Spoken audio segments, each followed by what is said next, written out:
Hi అందరికీ నమస్తే అండి. ముఖ్యంగా ఈరోజు సెప్టెంబర్ 27 రోజు ఆచార్య కొండా లక్ష్మణ్ బాపూజీ జయంతి సందర్భంగా ఘన నివాళులు అర్పించడం జరిగింది. ముఖ్యంగా కొండా లక్ష్మణ్ బాపూజీ గురించి ఎంత చెప్పినా ఎన్ని రోజులు చెప్పినా సరిపోనిది.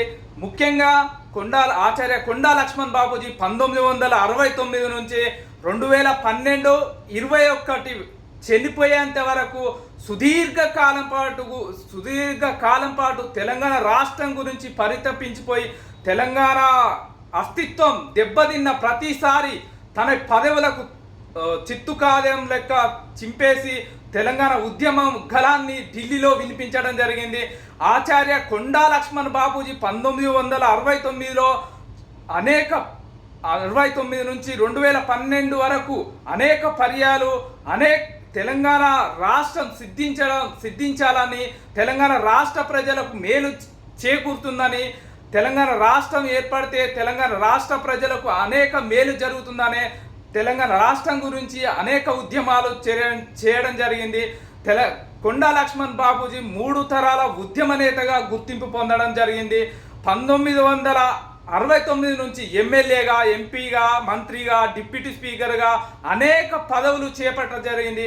ఈ అనేక పదవులు చేపట్టినప్పటికీ తెలంగాణ అస్తిత్వం దెబ్బతిన్న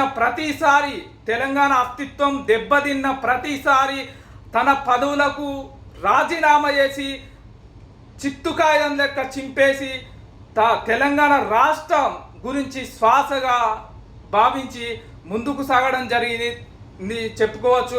ముఖ్యంగా అప్పటి కాసు బ్రహ్మానందం రెడ్డి తెలంగాణ ఉద్యమాన్ని అణిచివేయాలని చేసినప్పటి ఫలితాలను ఈ ఉద్యమం కొండా లక్ష్మణ్ బాపూజీ తెలంగాణ ఉద్యమాన్ని ముందుకు తీసుకుపోవడం జరిగింది.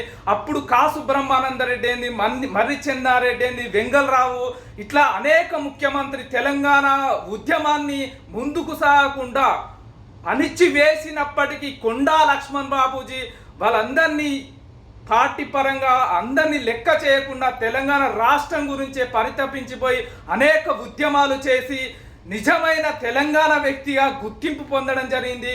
కాబట్టి అతనిని అనేక సందర్భాలలో ఇప్పుడున్న ముఖ్యమంత్రి గొప్పగా చెప్పుకోవడం జరిగింది. అతని జాతిపితగా గుర్తించాలని అనేక సందర్భాల్లో ఇప్పుడున్న రాష్ట్ర ముఖ్యమంత్రి చెప్పడం జరిగింది. కాబట్టి మా యొక్క మనవి ఏంటంటే ఆచార్య శ్రీ కొండా లక్ష్మణ్ బాపూజీని గ్రామాలలో, అన్ని మండలాలలో, జిల్లాలలో విగ్రహ ఆవిష్కరణ చేయాలని, ముఖ్యంగా ఆచార్య కొండా లక్ష్మణ్ బాపూజీని జాతిపితగా గుర్తించాలని, అతనికి భారతరత్న కూడా ఇవ్వాలని ఈ సందర్భంగా తెలియజేస్తున్నా.